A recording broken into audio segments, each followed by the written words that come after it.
Welcome to episode 7 Inside the Tank. I'm your host, Josh Raphael, and today I have with me, I got a list of things to say about him first. SSC Player of the Year, Bevo Francis Award Top 50 Watch List, Trevor Hudgens Top 50 Watch List, has the most points scored in a single season program history. MJ Iraldi, how you doing? I'm good. How are you? Good, man. This is really just about learning more about you. I know we haven't really had you on this yet, so a lot of people see you do all the flashy things, but they don't know MJ. So we're going to take it a little bit back in time. What got you into hoops? I've been playing it my whole life. Kind of just something we did in the winter. From New Jersey, that's the cold months, basketball season. Kind of always had like a knack for it, but growing up, I was everything baseball. Always played basketball every year. Nothing I took too serious. Played within the town. Kind of always had a little bit of a knack for it. Like I said, growing up, I was not the tallest kid or didn't really have size. So I was a point guard and shot up in high school. Guard skills stayed a little bit. Kind of saw some improvement, and I was like, maybe I can do something with this. Started taking basketball a little bit more serious, and here we are. Do you ever miss baseball, or was it like Yeah. a tough decision where you're like, all right, like I'm just going to solely focus on basketball? It wasn't a tough decision because I got pushed off the field a little bit. I eventually the field just gets bigger, and I wasn't getting any bigger. I couldn't get the ball out the infield. Is what it is. But sometimes I wish I could go out and throw a few innings on the mound, but I don't necessarily miss it. I'm happy I'm here playing basketball. And how much do you think, you mentioned you didn't really get a little bit tall till later, and you Yeah. were a guard at first, and you could see it in your game now, all those little guard moves that you Yeah. have. How much do you feel like kind of getting a little late growth spurt has helped you because it allowed you to really hone in on your skills guard-wise? It was everything. Like I said, I wasn't really taking basketball serious. Kind of just something I did for fun. Both height and weight, I kind of shot up from 5'8", probably 125 to 6'2", 6'3", 130, and then couldn't really put on any weight, but it kept getting taller and taller. Kind of eased into the weight. I think that also made me help me with the guard skills, and credit to my coach at high school, Coach Jay McEwen. I don't come from a basketball school at all, but played point guard as 6'6" center. Basically, I was guarding the center on defense, but playing point guard on offense, which I think that kind of helped me as well. And kind of just sticking to it.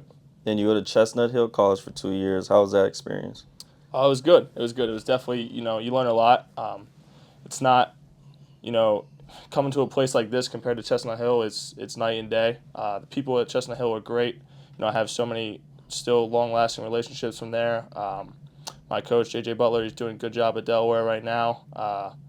It was never anything that had to do with the school or the people there. It was more so I thought, I kind of wanted to take an opportunity at a higher level. That's why I entered the portal. Found it here at Nova Southeastern. Coach Smith reached out and took my visit down here, and it was kind of a no-brainer when I was down here. So what kind of give us a little bit more detail into what really went into that process in the portal, because a lot of people don't really know what that process is like. Yeah. Waiting to get to hear from schools, and like you mentioned, Coach Nick Smith Yep. called you. So like, talk to me about that process a little bit and how that was, and what ultimately made you say, look, I want to be an NSU Shark. Yeah. I'd say probably the portal is a different experience for everybody. We have, I came in with a few other transfers, and I'm sure everybody's experience was a little different. Mine was very, very long, grueling experience.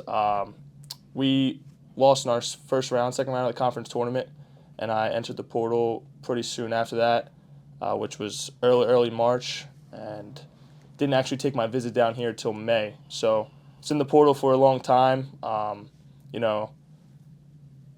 Kind of you don't really know because, you hear something from a coach, you might never hear from him again, that thing. I was kind of trying to pick, comfort and fit, and came down here. Obviously saw that Nova won the national championship, but I didn't really know what was going on down here, what life was like in Fort Lauderdale, or really much about Coach Crutch. And then got to learn a little bit more, had a great time on my visit, and thought I could, help this team out. Have you ever been to Florida before you came here, or? Yeah, I actually took a visit to Tampa like 2 or 3 weeks before I came down here, and that's kind of what opened my eyes to Florida. Yeah. I came down here, and I obviously knew, the weather's nice and stuff. Didn't really hit me how much I would like the sunshine until I came down here in March and it was 85, and then I came back 2 days later and it's 35 degrees in Philly still in middle of April. So that kind of was like eye opening for me. Like, maybe I like the warm or the warm weather more than I think. Yeah, Yeah. 100%. So what was the transition like? Because we play a completely different style of basketball that a lot of teams don't play. Yeah. How was your transition kind of getting acquainted with this Shark system?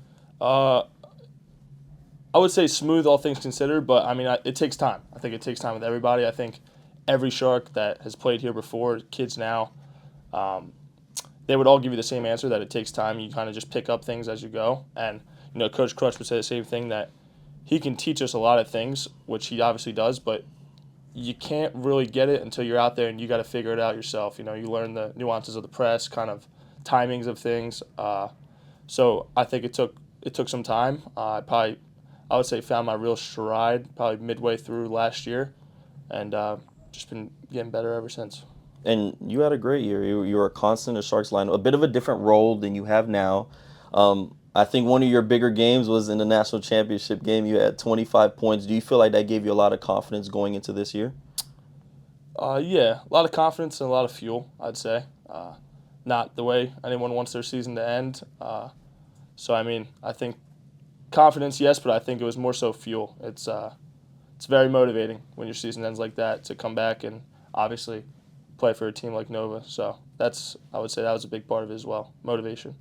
So what was so different this offseason? Because, again, you were second on team scoring last year, and this year, again, you catapult into a different role. And, I mean, like I mentioned, all the accolades before SSC Player of the Year, it doesn't happen overnight. Yeah. A lot of people see the success, but they don't really know the work that was put in. So what do you feel like you did so different this offseason going into this year? I mean, I'm not going to say like I don't work hard or whatever. I would say I do, but I don't think it was necessarily so much of the work.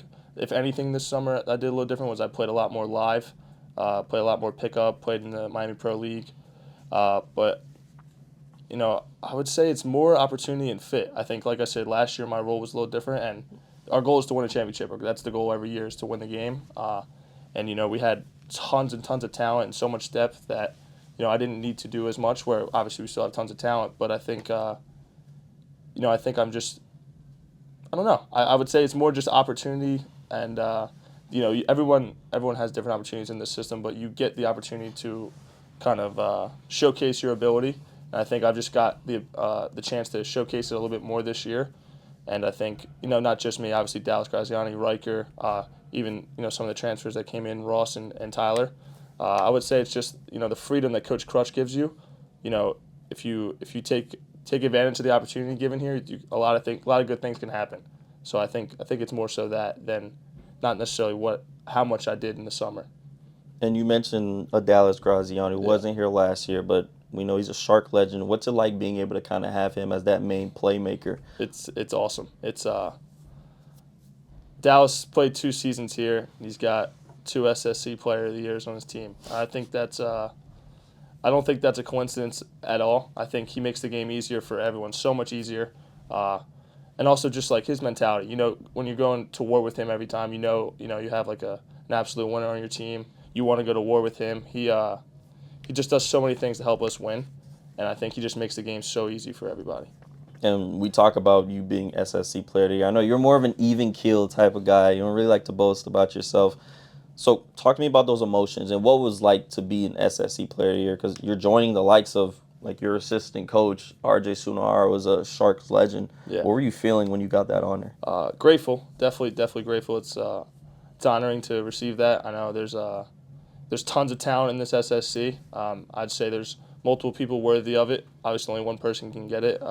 So just definitely grateful. I would say that national championship is more what I'm concerned with. I would say I would trade a national championship for any of these, or I would trade the Player of the Year for a national championship for sure. I'd say that's kind of what I think anybody on our team is focused on. What are you most excited for going into this NCAA tournament this weekend? Especially it's at home. Yeah, it's at home. It's going to be a great tournament. I would say every game. If you guys are here, not just Nova's games, but this entire region is very deep. There's going to be tons of great basketball, exciting basketball to watch. Obviously, you'll be able to watch all of it. Just the level of competition, I would say that we've got 3 games max here, and I'd say all 3 of them are going to be high level games. And we can't look past anybody, but this tournament is whoever wins this tournament is going to win the national championship. And these 3 games is huge. I would say it kind of sets you up for the next 3 games, which are also going to all be just as hard. And to close out our episode, or at least our part with you, I always do this Josh's top 3. Yeah. And I've been deciding if I want to do a top 3 moments with you, but I'm very intrigued to know your top 3 snacks. Snacks? Yeah. All right. I've cut down the junk in my past years, but I would say Doritos has got to be up there. Got to lay off the Doritos a little bit. I'd say the Doritos,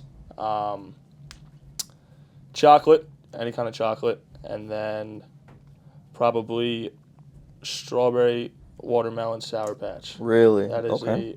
You can't go wrong with that one. That's a Can't great go one. wrong with that one. That's a great one. Sure. Well, fans, you heard it here first. MJ's top 3 snacks. I don't know if you've heard that anywhere. But MJ, thank you for coming on. I know you have such a busy schedule, so I appreciate you giving us the time. Fans, we aren't done yet, though. We do have a part 2 with head men's basketball coach Jim Crutchfield.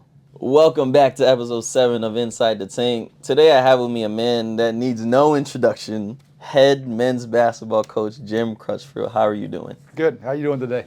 Great. This past week was unbelievable. Yeah. 4th consecutive SSC title, 81 consecutive home wins, which is an NCAA record. I mean, to be able to accomplish that, especially with the group of guys you have, is just a sight to see. Has it really hit you yet? You know, I think the first time the streak hit me, I was walking off the court after a game, and I heard the PA guy say, I think maybe like 71 or something like that. And I thought, 71 straight wins? That's crazy. And I asked Nick, when was the last time we lost here in the Shark Tank? And he said it was before COVID. Wow. So it's been a while. So it's been a long time and something to be proud of. So since that time, I'm kind of aware of it. Actually, probably less aware when the record came about this week because of what's going on around it. We've got a conference championship we were trying to win. We've got a conference tournament we're trying to win, and we're trying to position ourselves for regionals. So those kind of took priority over the streak. But in the back of my mind, I had it, and it was hard to forget it because the media was calling about it. So, yeah, it's been there. And this just didn't happen overnight. This is something that's been in the works for years. Talk to me about the culture that you've built here and how it's been able to contribute to the amount of success your teams have been able to have. Yeah, and I know that word culture is popular, especially in recent years. But I think a style of play that is what we try to do, and it's a little different. It's an up-tempo game. It's about playing harder than everybody else. It's not just about pressing. It's about playing harder, and just the way you approach the game. And I think when I came here 8 years ago, I was fortunate to bring with me some guys that knew what we're talking about. I had David Dennis, who had played for me, who was, if you're talking about the culture, he was all about the culture. You know, Devin Hearn was a player for me that came down. I had Jordan Fee, who had played for me and was already here. So it wasn't like I was a guy that's like, I've got to bring this culture and I'm fighting it by myself. I had guys with me that were saying, this is how we do it now. And it's made my job easier. And I've brought in guys that I thought would understand about playing hard and this style of play. So it's been about the people around me more than it's really been about me. It's been kind of a natural progression. And we talk about that streak going back to 81 games.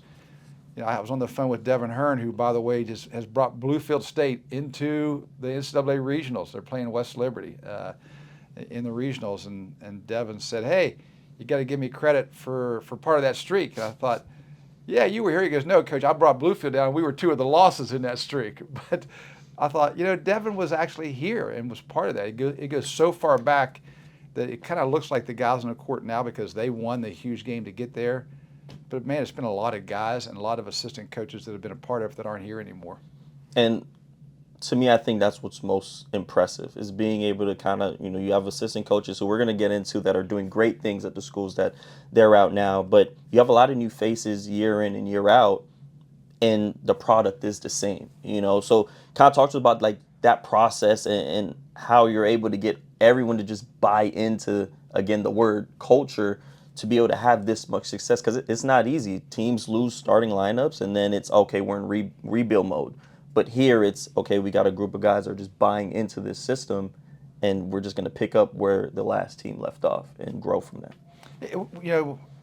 The good thing about it now is people kind of know what we're about. So if they want to come here, I don't have to explain it to them. They're already saying, I think I can go do this. They're going to find out it's harder than you think to do it. But obviously, not this year, but last year was the testimonial, I thought, to the system because we won a national championship a couple years ago, and then all of a sudden NIL hit and stuff, and all of a sudden guys are gone. So all these new faces came in, and all these guys that we brought in from Riker and MJ and Trey Dooms and Ike Fuller and all these guys that came in last year, new faces, we're saying we play a certain way here, and they're like, we got it, we know, but we're going to try it. So they were already mentally into it, but physically they weren't. But I thought it was a testament to our culture more last year when these guys all came brand new and said, we can do this. And next thing you know, we were actually regional champions last year with those guys in the national championship game. So, we've managed to convince guys. I call it brainwashing. I don't know if that's a good word for it, but we do have to change guys' mindset more about what they're capable of doing. It's more about convincing people you can do more than you think you can. Trust me. You got to trust me. There's a different level to take your game to. And guys will say, okay, if you believe I can, then I believe I can. And that's kind of what it's about. And you talk about your assistant coaches. We're going to kind of dive into your coaching tree a little bit. You got assistant coach. Our assistant coach is not head coach at Bluefield State, West Liberty. Gannon, now Mike Child's assistant, but Jordan Fee was there, and he's really turned the program around. And I'm going to say a stat that I'm not sure a lot of people know. Like, all those coaches are in the top 10 in scoring offense in Division II, which is honestly unbelievable. Again, they learn from you, and they go there and having a lot of success at the schools that they're at. I mean, I don't know, like, how proud would you say you are of those guys just being able to just have all that success? Really proud, really proud. And I got to tell you, I'm a little shocked too, because it's not so easy. But Devin sent me the stat from mid-year about the top scoring teams in the country. And we're talking over 300 teams. And Coker University, which is Mike Lamberti, and former player for me for 4 or 5 years, assistant at West Liberty, has moved on, was 1, and we were 2, and West Lib was 4, and Bluefield, was 5. I'm thinking, wait a second, we're all up there in this scoring thing, and Gannon was 4, I think, and of the top 8, 5 of the top 8 were out of this culture, the same exact style of basketball. 5 of the top 8 scoring teams in the country. I think we're still 5 of the top 10. Mm-hmm. So, there's more to it. It's caused a lot of media calling me about what exactly is going on, and they think it's about pressing, whatever. It's a mindset. It's a mindset of what you can do and capabilities. But yeah, I'm proud of those guys, of Devin, of Mike Lamberti, of Ben Hallett, of Jordan Fee. All these guys have gone on. Mike Chalice, I kind of liked it this year. The head coach got sick. He just stepped right up and had a huge win this year. He's ready to move into his stock right now, because one of who Mike Chalice is, but also what the people around him have done, that any school is not looking at Mike Chalice and Nick Smith and these guys saying, yeah, that's our guy to hire right now. Absolutely. And Devin Hearn, right now, these guys they're a hot commodity right now because of what they've done on their own, but also the style of play they're bringing to the court. And to answer your question, I'm really proud. I love those guys. They're all such good guys. That's one more reason to like them. And during all this success, you've really been able to witness the growth from the NSU community and the support from the NSU community, especially the fans. I mean, this year, opening night, we had a record-breaking attendance that's never been done before, and then several other great showings. So kind of talk to me about, like, what the NSU community means to you and your team and all the support they've been giving you guys this year. I like it, and the one thing I've done consistently here for 8 years is when I have a free 20 minutes like I did just now, I thought, take a walk around campus. If you go outside today, it's just absolutely gorgeous. This campus is incredible. You couldn't find a better place just to go walk. I walked it last night. I walked it just now. And for the first couple of years I walked around campus, no one ever knew who I was. And today I probably had 25 students say, hey, coach, or hey, good game, coach, or good luck, coach. And I thought, things are changing. You know, it's our players say the same thing. You know, they notice the campus is more alive about the basketball program. And it's part of the culture of experience of being in a collegiate setting. I think it's part of going to college, to have the sports teams that you can cheer for and know the players on the team. You know our guys, they're good guys, they're friendly guys, they're students here. They're the kind of guys that, not just basketball players, but they want to be part of the campus community. I love the fact that our student body is coming out and supporting. And even beyond that, I think I love the fact that our faculty and staff and workers here, which we're the largest employer in Broward County, we're seeing more and more of those people, because students come and go, you know, they through attrition, they graduate, but the people that work here tend to stay a long time and can be your base for your supporting community. If you look around the crowd, you're seeing more teachers and more maintenance workers and more staffers now than you've ever seen at the games.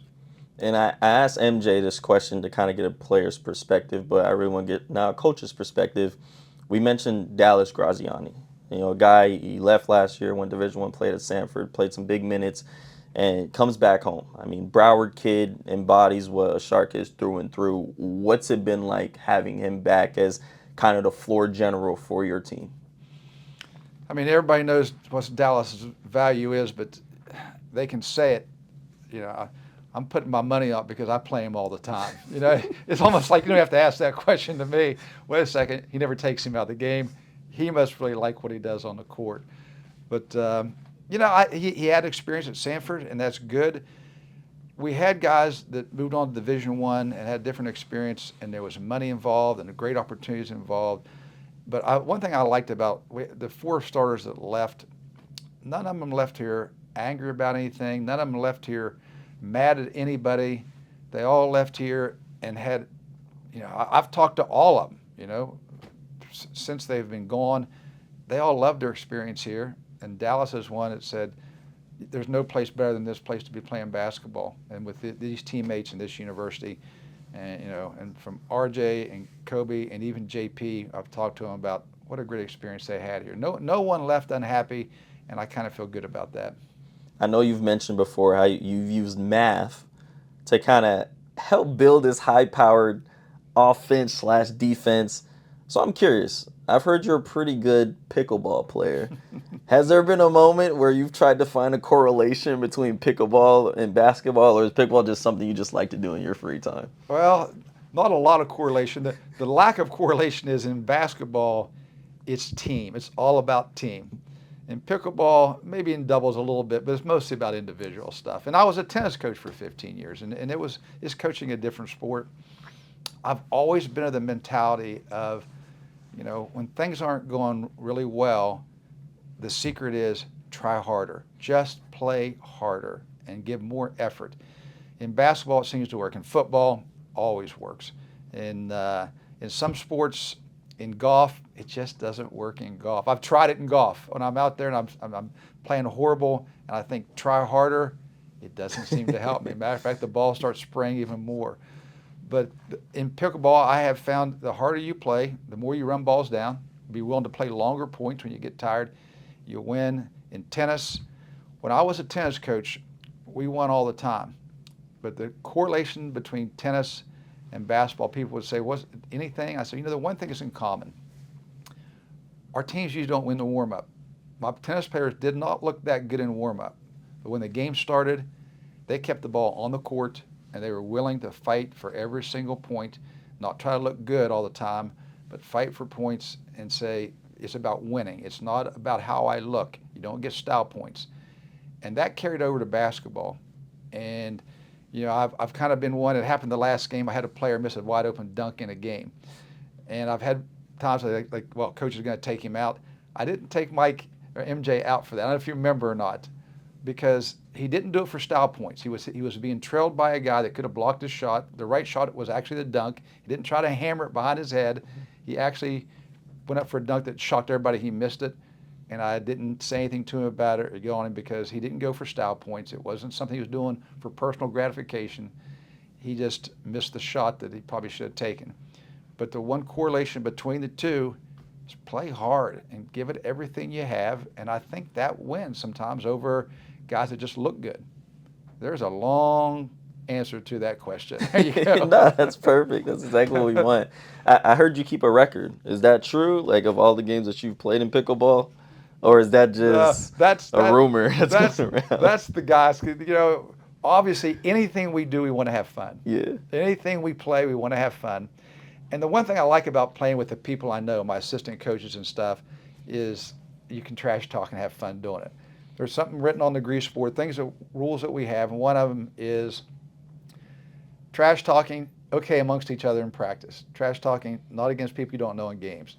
And I kind of like that. If it's for fun, yeah. I don't like it when our guys go out in the game and they want to say something to the opponent. Keep your mouth shut then. But with each other, yeah, we have some fun. So when I go out with Nick or RJ or Jordan Fee or Dev or anybody and play pickleball, there is trash talking, and then those guys keep what they call the power rankings. They have the power rankings. What's funny is because even when they outplay me, I like this about them. They put me at number one in the power rankings, and I'm not the best player. Even when I get outplayed, like there's a little bit of respect for an old guy there. They say, "Oh, coach, you're number one in the power rankings." I'll be like, "I'll take it, but I think you outplayed me today." It's more amongst each other, who's second and third. But yeah, they track the power rankings, who's in first place, who's the number one draft pick, and it makes it more fun. It makes it more fun. If there's no winner and loser, it's not that much fun. So they keep track of that. 100%. And before I get to my last question, is there anything you want to say to the NSU community as we gear up for this NCAA regional tournament that's going to be here in the Rick Case Arena?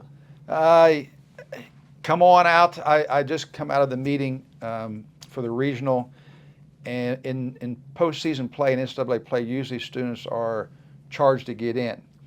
And our school has in the past has made an arrangement where the university has paid for our students to get in. So it's one of the few schools in the country that in the past has said, we're going to take care of you, whether it's the first 500 or whatever, get in free. And I think we're working on that right now. And I think that's probably going to be the case. So not only would like you to come out, but I think you're going to get in post NCAA play without being charged. So come on out and watch a basketball game. You heard it here first, fans. And our last question. This one usually stumps a lot of people because they're not really expecting It'll it. stump me for sure. So Man. I mean, you've had an illustrious career. You've done so much in your career, and there's still more to do in terms of finishing out this season and getting the ultimate prize. But I got to wonder, what is your top 3 favorite games that you've coached in?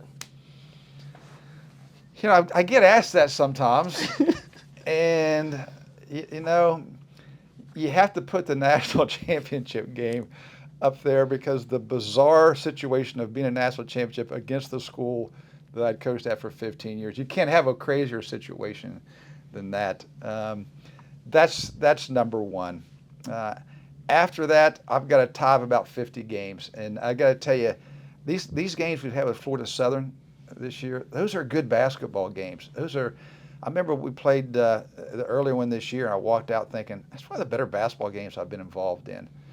I've been involved in so many good games, so many regional championships, and so many games in the Elite Eight.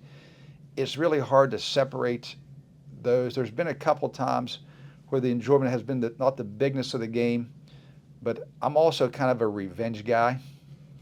And, you know, my favorite movies are the ones of those revenge movies where someone's been taken advantage of and all of a sudden they just go out and start killing people.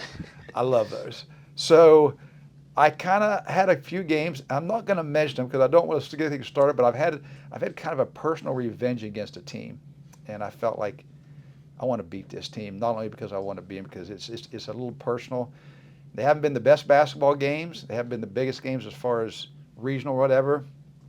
But the revenge factor put them up there toward the top. So there's one that I've told to you and no one else. I love that. There you go. That's an exclusive there. I love that.